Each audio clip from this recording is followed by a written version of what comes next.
Cabinet on Tuesday approved an attractive recruitment scheme for Indian youth to serve in the armed forces. The scheme is called Agnipath, and the youth selected under the scheme will be known as Agniveers. Agnipath allows patriotic and motivated youth to serve in the armed forces for a period of 4 years.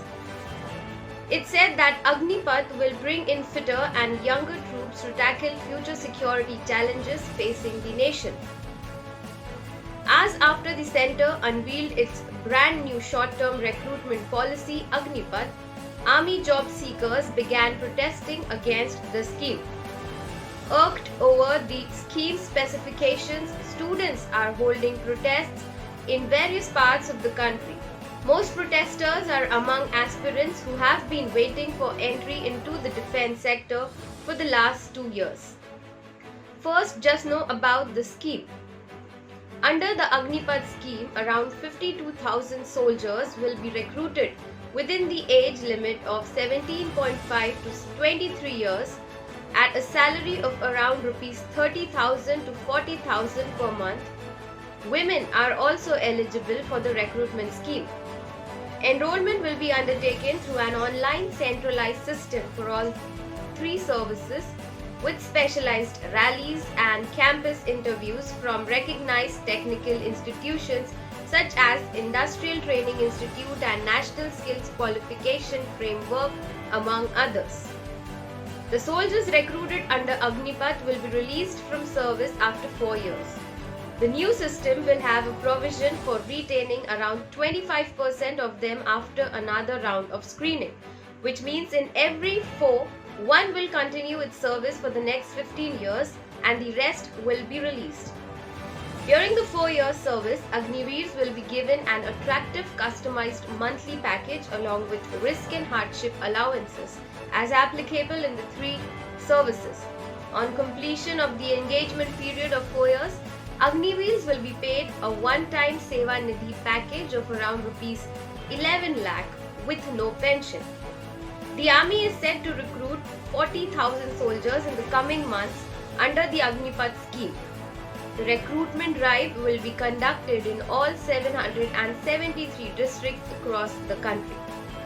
The government says that the first batch of the Agniveers will be ready by mid-2023. Now here are the reactions that the new army scheme is receiving across the country.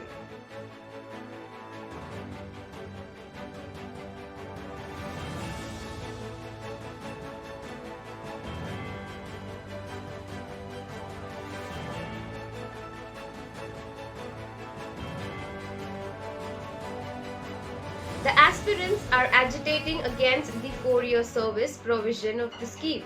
According to them, neither job seekers nor the country will benefit from the scheme.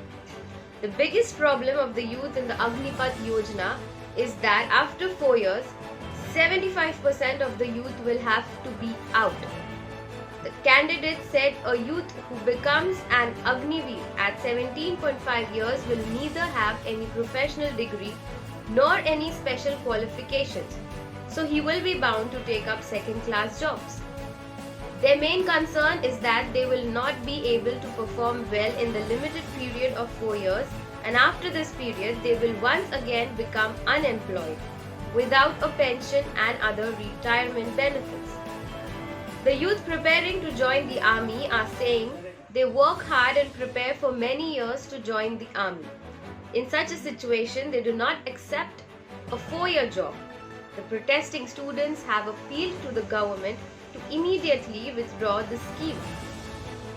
If the tour of duty program is applied in the armed services, it would not only be a setback for lakhs of overaged aspirants who have been waiting for recruitment for the past 2 years, but it will also put troops in a blind if they retire at the age of merely 24 to 25.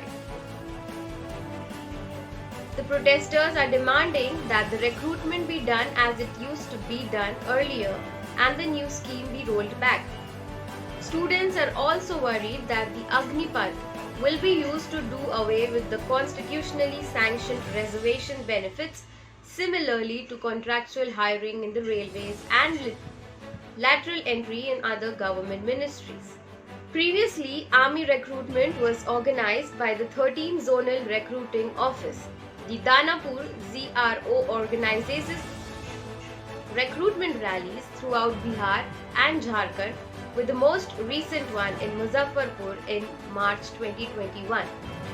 So there are aspirants also from these batch who are not happy with government's decision. For a normal job, this is understandable. Job security, people like financial security, but does that apply for the army? Let's take a look from the government's perspective. National security is not an employment guarantee scheme. The army's recruitment is based on national interest, not on the job market. And right now, India's focus is on cutting down expenses, and the investment in the army is way too much, and that is a fact. And it is to be noted that when we talk about pensions in army, it is not just one, it is a whole list.